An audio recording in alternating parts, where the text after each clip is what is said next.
दोस्तों आज हम एक्सप्लेन करने वाले हैं हाल ही में ये कमाल की मूवी मैकेनिक रॉकी को, जिसकी डिमांड आप लोग काफी टाइम से कर रहे थे, इसलिए वीडियो को अभी लाइक कर दीजिए। हम चलिए कहानी शुरू करते हैं। तो मूवी की शुरुआत एक फ्लैशबैक के साथ होती है, जहां हम प्रिया नाम की लड़की को देखते हैं। जॉब से वापस घर आने के बाद प्रिया देखती है कि उसकी माँ डोसा बना रही है। प्रिया की माँ उसे कहती है कि अपने भाई को जाकर ये डोसा दे आओ, लेकिन प्रिया अपने भाई की शक्ल तक देखना नहीं चाहती थी। तब प्रिया गुस्से में वो डोसे वाली प्लेट उठाती है और अपने भाई के बगल में उसे रखकर वहाँ से चली जाती है। यहाँ प्रिया का भाई किसी बात को लेकर बहुत परेशान था। प्रिया के जाते ही वो दरवाजा बंद करता है और पंखे में रस्सी बांधकर खुदकुशी कर लेता है। इस सीन के बाद मूवी प्रेजेंट में आती है। प्रिया कौन है, उसका भाई कौन है और उसने खुदकुशी क्यों करी, ये हमें आगे पता चलेगा। प्रेजेंट में हम आर के गराज नाम की जगह को देखते हैं, जिसे रॉकी और उसके पिताजी रामाकृष्णा मिलकर चलाते थे। रॉकी के गराज में गाड़ियां बनाने के अलावा लोगों को कार ड्राइविंग भी सिखाई जाती है और उसकी ट्रेनिंग रॉकी खुद उन्हें देता है। अब एक दिन रॉकी के गराज में माया नाम की लड़की कार ड्राइविंग सीखने के लिए आती है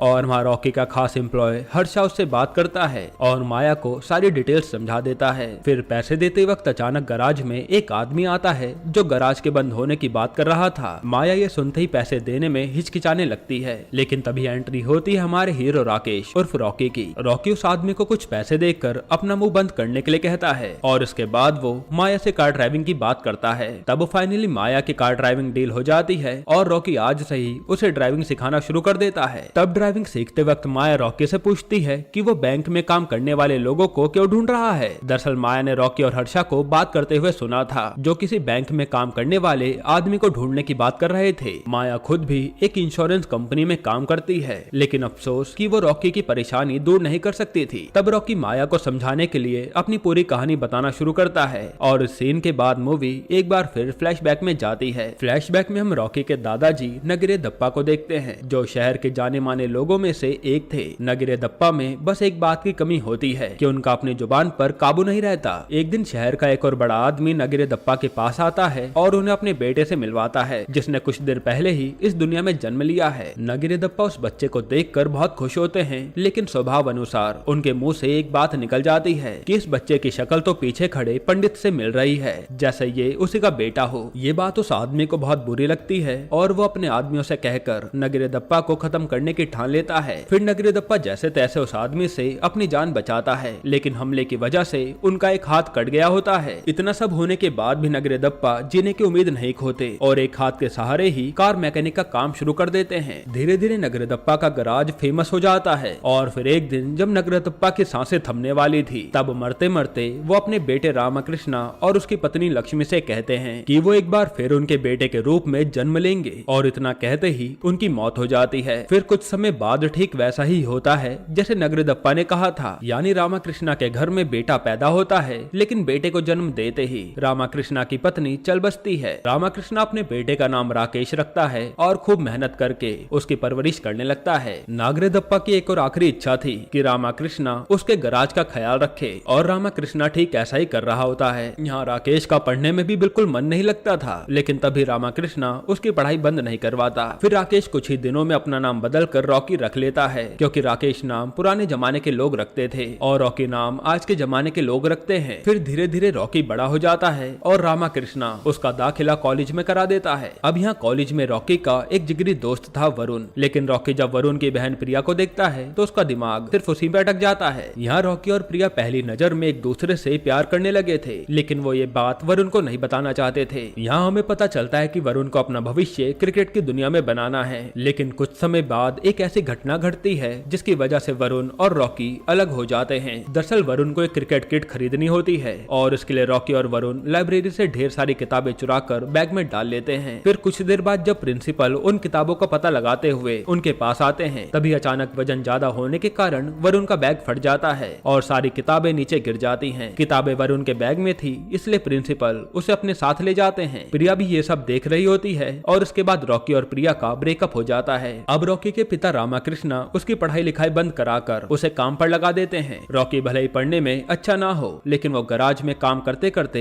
एक एक्सपर्ट मैकेनिक बन जाता है, जिसका काम करने का तरीका सबसे हटके था। काम को और फैलाने के लिए रॉकी कार ड्राइविंग सिखाना भी शुरू कर देता है, जिसके पोस्टर उसने पूरे शहर में लगा दिए थे। रामाकृष्णा भी रॉकी की मेहनत से बहुत खुश होते हैं, लेकिन कुछ समय बाद उनकी जिंदगी में एक बड़ी मुसीबत आ जाती है जो रॉकी और रामाकृष्णा दोनों को ही परेशान होने पर मजबूर कर देती है। दरअसल जिस जमीन पर रॉकी और रामाकृष्णा वो गराज चलाते थे, उस जमीन पर रेड्डी नाम का एक बहुत बड़ा ब्रोकर नजर डाले बैठा था। रेड्डी ने उस जमीन का सौदा 25 लाख में तय कर लिया था और वो उस जमीन को हथियाने के लिए कुछ भी कर सकता है। रेड्डी के आदमी रामाकृष्णा के गराज आते हैं और उन्हें हर तरीके से जमीन रेड्डी के नाम करने के लिए कहते हैं, लेकिन जब पैसे से भी बात नहीं बनती तो वो धमकी पर उतर आते हैं। यहाँ रॉकी पहले भी इनकी दी हुई धमकी सुन चुका था और अब ये बात उसके लिए बर्दाश्त से बाहर हो जाती है। तब रॉकी एक एक करके रेड्डी के आदमियों की धुलाई शुरू कर देता है। फिर वो रेड्डी को भी जाकर धमकी देता है कि वो उस जमीन पर नजर न डाले। अब प्रेजेंट में माया बड़े ही ध्यान से रॉकी की कहानी सुन रही होती है क्योंकि उसे उस कहानी को सुनने में बहुत मजा आ रहा था। फिर माया रॉकी से पूछती है कि बाद में प्रिया का क्या हुआ, वो उसे मिली या नहीं, जिस पर रॉकी उसे आगे की कहानी बताना शुरू करता है। असल में प्रिया के पिता की मौत हो जाने के बाद सारी जिम्मेदारी प्रिया के कंधों पर आ गई थी क्योंकि वरुण घर की जिम्मेदारियों को नहीं संभाल रहा होता। तब प्रिया अपने दोस्त से एक बिल्डर के यहाँ काम मांगने आती है, लेकिन गलती से वो उसे कह देती है कि वो यहाँ पर अपनी कार से आई है। तब बिल्डर प्रिया की बात सुनते ही कहता है कि उसके पास भी कार है और आगे से प्रिया और वो साथ में आएंगे क्योंकि प्रिया उसकी गाड़ी ड्राइव करेगी। और यहाँ प्रिया अपनी ही कही हुई बात से मुसीबत में फंस जाती है और अब उसे कैसे भी करके कार ड्राइविंग सीखनी थी। फिर बस से घर जाते हुए प्रिया को आर के गराज का पोस्टर दिखता है, जिसे देखते प्रिया सीधा वहाँ कार ड्राइविंग सीखने के लिए आती है। वहाँ पहुंचकर प्रिया को पता चलता है कि वो गराज तो रॉकी का है और ये बात पता चलते ही वो वहाँ से जाने लगती है क्योंकि असल में प्रिया तो आज भी रॉकी से नाराज थी, लेकिन रॉकी जैसे तैसे उसे समझाता है और कार ड्राइविंग सिखाना शुरू कर देता है और यहीं से प्रिया और रॉकी एक बार फिर नजदीक आने लगते हैं। हालांकि कुछ ही दिनों में मुसीबत फिर से प्रिया के दरवाजे पर दस्तक देती है। एक दिन रॉकी प्रिया को पिक करने आता है तो प्रिया वहाँ नहीं होती। प्रिया का पता लगाने के लिए रॉकी उसके घर आ जाता है, लेकिन वहाँ प्रिया की बहन उसे बताती है कि प्रिया आज लेट आने वाली है। फिर प्रिया की बहन रॉकी को पिछले 6 महीनों में हुई सारी बात बताती है, जिसे सुनने के बाद रॉकी को बहुत दुख होता है और वो वहाँ से चला जाता है। फिर अगली सुबह जब प्रिया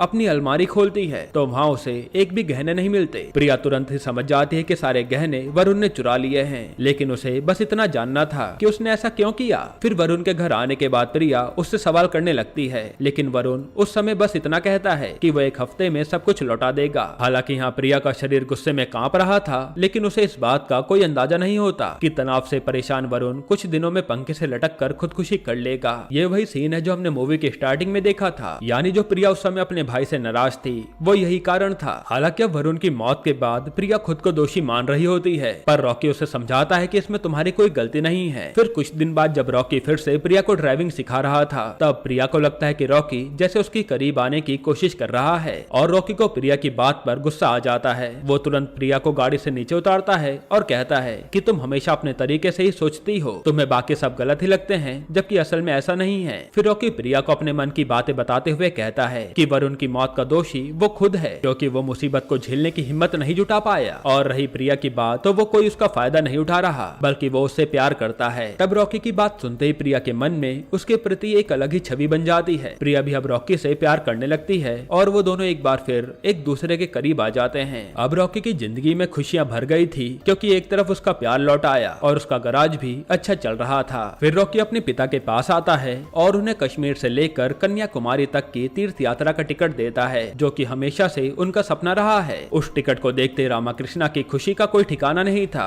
उनका सपना जो था वो पूरा होने वाला था, लेकिन वो खुशी केवल चंद मिनटों तक ही टिकती है। ज्यादा खुश होने की वजह से उनके दिल में जोर का धक्का लगता है और उनकी वहीं मौत हो जाती है। तब रॉकी को ये देखकर बहुत दुख होता है, लेकिन किस्मत में जो लिखा है उसे कोई बदल नहीं सकता और ये बात रॉकी भी अच्छी तरह जानता है। अब रॉकी की दुख भरी कहानी सुनने के बाद माया उसे गले लगा लेती है, लेकिन कहानी अभी खत्म नहीं हुई थी। रामाकृष्णा के चले जाने के बाद रेड्डी कुछ ऑफिसर के साथ आर के गराज आता है। वो ऑफिसर पैसे लेकर बनाए गए फर्जी डॉक्यूमेंट्स रॉकी को दिखाते हैं और उसे धक्के मारकर गराज से बाहर निकाल देते हैं। फिर रेड्डी रॉकी से कहता है कि उसने बहुत बड़ी गलती करी है क्योंकि पहले तो उसे पैसे भी मिल रहे थे पर अब उसे कुछ भी नहीं मिलेगा। तब रॉकी को समझ नहीं आ रहा था कि वो करे क्या। ये गराज उसके पिता की आखिरी निशानी है और वो इसे किसी भी हाल में बंद नहीं होने देगा। फिर रॉकी रेड्डी से कहता है कि मैं गराज के 50 लाख रुपए दूंगा, बस वो ये गराज बंद ना होने दे। तब रेड्डी तुरंत इस डील के लिए मान जाता है क्योंकि उसे तो बस पैसे चाहिए थे और रेड्डी रॉकी को 10 दिन का समय देता है। फिर रॉकी बैंक में काम करने वाले एक आदमी को ढूंढने लगता है ताकि उसे इतना बड़ा लोन मिल सके। अब रॉकी माया से बात कर ही रहा होता है कि तभी उसे हर्षा का फोन आता है जो उसे कहता है कि उसका लोन फिर से रिजेक्ट हो गया है और अब इस जमीन लेकिन इनका बचना बहुत मुश्किल है। तब रॉकी माया को वहीं छोड़कर तुरंत वहां से गराज आ जाता है क्योंकि आज उसका गराज टूटने वाला था। अब यहाँ रॉकी रेड्डी के आगे बहुत हाथ पैर जोड़ता है, लेकिन रेड्डी नहीं मानता और रॉकी ने 10 लाख का इंतजाम कर लिया था, लेकिन रेड्डी को अभी भी पूरे पैसे चाहिए होते हैं और पैसे न मिलने पर वो रॉकी का गराज तोड़ना शुरू कर देता है। इधर माया को अपने ऑफिस पहुंचकर रॉकी के बारे में कुछ पता चलता है और इसलिए वो रॉकी को बार बार फोन भी करती है, लेकिन रॉकी बार बार उसका फोन काट देता है। फिर माया तब भी फोन करना बंद नहीं करती और जैसे रॉकी फोन उठाता है वो उसे बताते हैं कि तुम्हारे पिता के नाम पर 2 करोड़ का इंश्योरेंस है। और माया की इतनी बात सुनते ही रॉकी हैरान हो जाता है। तब रॉकी तुरंत रेड्डी के पास जाता है और माया को अपने शब्द फिर से दोहराने के लिए कहता है, जिसके बाद रेड्डी गराज तोड़ना रोक देता है। फिर रॉकी कहता है कि मैं तुम्हें जल्दी पैसे लाकर देता हूँ। फिर कुछ देर बाद माया खुद रॉकी के गराज आती है, लेकिन इस बार माया की बात सुनकर रॉकी के पैरों तले जमीन खिसक जाती है। माया रॉकी को बताते हैं कि मिस्टर रामाकृष्णा के नाम पर 2 करोड़ का इंश्योरेंस तो है, लेकिन उस इंश्योरेंस का वारिस रॉकी नहीं कोई और है। फिर माया और रॉकी एक कैफे जाते हैं और वहाँ शांति से बैठकर बात करते हैं। माया रॉकी को बताते हैं कि इंश्योरेंस पेपर पर राकेश के बदले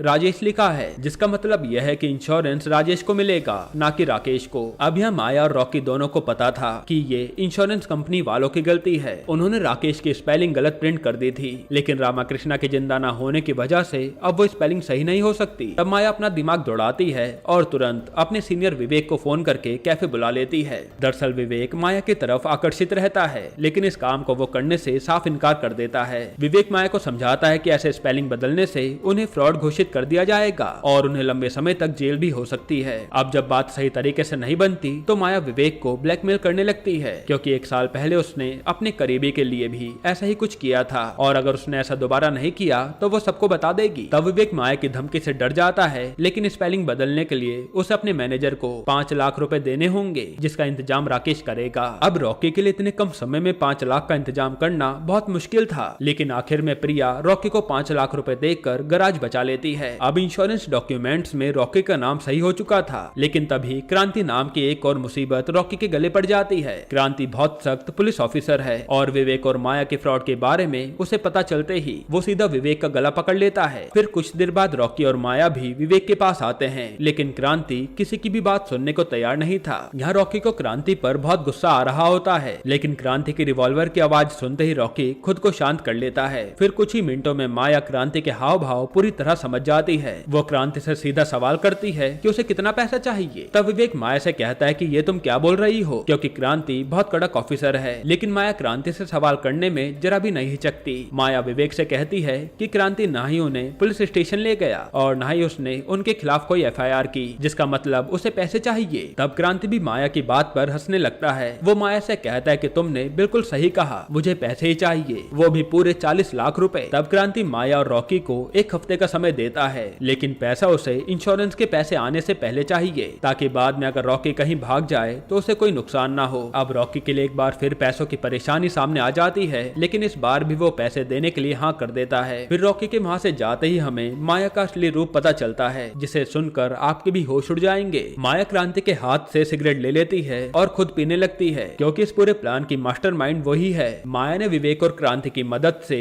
रॉकी की पूरी हिस्ट्री पता करी और फिर उसने रॉकी को अपना शिकार बनाया। इसके बाद इन्होंने रॉकी पर नजर रखी कि वो कब उठता है, कहाँ जाता है, किससे मिलता है, सब कुछ। फिर रॉकी पर नजर रखते समय ही इन्हें रेड्डी के बारे में पता चला, जिसके बाद माया रॉकी से कार ड्राइविंग सीखने आ गई ताकि वो पूरी तरह से उसे अपने जाल में फंसा सके। और हमें पता चलता है कि माया और उसके साथी सालों से धंधा चला रहे हैं और रॉकी भी उनके शिकारों में से एक है। इधर रॉकी पैसों का इंतजाम करने में लगा होता है और उधर माया और उसके दोनों साथी रॉकी के पैसों से अय्याशी कर रहे होते हैं। फिर माया हर रोज रॉकी से आकर पैसों के बारे में पूछती है, ताकि जैसे पैसों का इंतजाम हो वो तुरंत उन पैसों को हथिया सके। लेकिन कहानी में अभी भी मेन ट्विस्ट बाकी है और ये ट्विस्ट ऐसा होगा जिसका आप अंदाजा भी नहीं लगा सकते। असल में रॉकी ने अपने पिता रामाकृष्णा की पुण्यतिथि अखबार में भी छपवा दी थी और एक आदमी उस अखबार को पढ़ के सीधा आर के गराज आ जाता है। और रॉकी और प्रिया जब गराज आते हैं तो सामने खड़े आदमी को देखकर उनके होश उड़ जाते हैं, क्योंकि वो आदमी कोई और नहीं बल्कि खुद रामाकृष्णा ही थे। दरअसल रामाकृष्णा की मौत कभी हुई नहीं और जो खबर अखबार और बाकी सब जगह छपवाई गई वो सब रॉकी का किया धरा है। रामाकृष्णा गराज आते ही रॉकी को जोर का तमाचा लगा देते हैं, लेकिन जब उन्हें पूरी सच्चाई पता चलती है तो उन्हें अपने बेटे पर गर्व होता है। रॉकी अब अपने पिता को पूरी कहानी बताना शुरू करता है। दरअसल जब वरुण की मौत हुई तो प्रिया उसकी मौत का कारण ढूंढने में लगी थी और वो कारण उसे मिला वरुण के कंप्यूटर से। प्रिया वरुण के कंप्यूटर से भेजे गए सारे मेल्स और चैट पढ़ लेती है, जिसके बाद वो सीधा वरुण के दोस्त के पास आती है ताकि उसे पूरी सच्चाई पता चल सके। वरुण का दोस्त प्रिया को बताता है कि पिता के मरने के बाद वरुण घर के खर्चों को लेकर बहुत परेशान रहता था। उसे समझ नहीं आ रहा था कि वो क्रिकेट में फोकस करे या घर का खर्चा संभाले। फिर एक दिन वरुण को इंश्योरेंस कंपनी वालों की तरफ से कॉल आया और गलत नाम वाली स्कीम बताकर उन्होंने वरुण से पैसे ऐंठने शुरू कर दिए। ये कॉल किसी और ने नहीं बल्कि माया और उसके साथियों ने किया था, जिन्होंने वरुण को 1 करोड़ के इंश्योरेंस के लालच में फंसा लिया। तब वरुण ने 1 करोड़ का इंश्योरेंस पाने के लिए घर के जेवर वगैरह सब उन्हें दे दिए और उसके बाद वो चीटर सारा पैसा लेकर भाग गए। अब सारी बात जानने के बाद प्रिया को समझ आ जाता है कि वरुण ने खुदकुशी क्यों करी और उसका अब सिर्फ एक ही मकसद था, उन चीटर्स को पकड़ना। प्रिया सारी बात जाकर रॉकी को बताती है और रॉकी उन चीटर्स को पकड़ने के काम में लग जाता है। रॉकी सबसे पहले पुलिस स्टेशन जाता है, लेकिन कोई एविडेंस ना होने की वजह से उसे खाली हाथ लौटना पड़ता है। अब रॉकी दूसरों की मदद लेने की बजाय अपना दिमाग दौड़ाता है और पता करता है कि वो चीटर्स कैसे लोगों को अपना शिकार बनाते हैं। प्रिया से बात करने पर वो समझ जाता है कि जिनके घर में कोई बड़ा बूढ़ा मरा हो, ये धोखेबाज उन्हीं का नाम लेकर लोगों से पैसे ऐंठते हैं। रॉकी अब उन लोगों को अपने जाल में फंसाने का तय करता है और वो सबसे पहले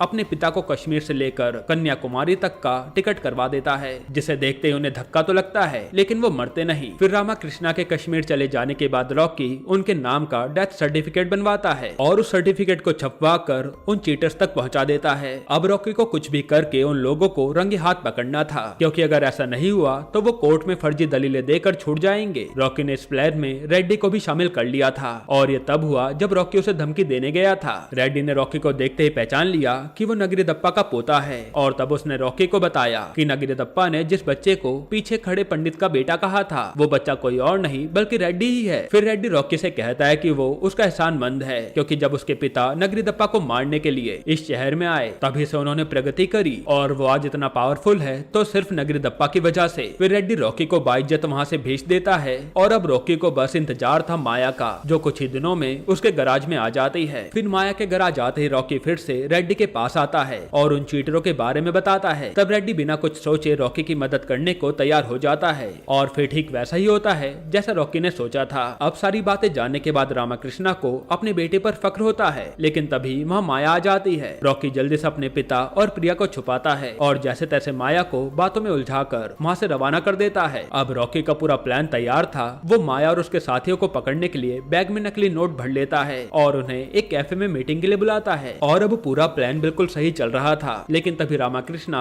एक टूरिस्ट एजेंट को देख लेते हैं, जिसे देखते ही उनका माथा गर्म हो जाता है। दरअसल इस टूरिस्ट एजेंट ने उनसे कश्मीर से लेकर कन्याकुमारी तक के पैसे ले लिए थे, लेकिन फिर कभी उन्हें टिकट दी ही नहीं। रामाकृष्णा उस एजेंट की तरफ भागने लगते हैं और भागते भागते वो उसी कैफे के सामने आ जाते हैं जहाँ रॉकी उन चीटर्स के साथ मीटिंग कर रहा था। क्रांति जब वो पैसों का बैग रॉकी के पास से लेता है तभी वो लोग सामने खड़े रामाकृष्णा को देखते हैं, जिन्हें देखते सबके होश उड़ जाते हैं। तभी माया, विवेक और क्रांति तुरंत रॉकी की आंख में पेपर स्प्रे छिड़क कर वहाँ से भाग निकलते हैं और रॉकी इस बार किसी भी हाल में उन्हें छोड़ने वाला नहीं था। वो तुरंत अपनी आंख पोंछकर गाड़ी निकालता है और उनका पीछा करने लगता है। तब क्रांति अपने आदमी को फोन करके बुला लेता है, लेकिन रॉकी उसके एक एक आदमी की धुलाई करके क्रांति तक पहुंच जाता है। फिर रॉकी क्रांति और विवेक दोनों को खूब मारता है और आखिर में उन सभी को पुलिस पकड़ कर ले जाती है। इसके बाद कोर्ट उन तीनों को 10 साल की सजा सुनाती है और इसके अलावा उनके सारे पैसे और जमीन भी जब्त कर लिए जाते हैं, ताकि जिन लोगों के साथ धोखा हुआ है उन्हें उनके पैसे लौटा दिए जाएं। अब जेल जाने से पहले रॉकी और प्रिया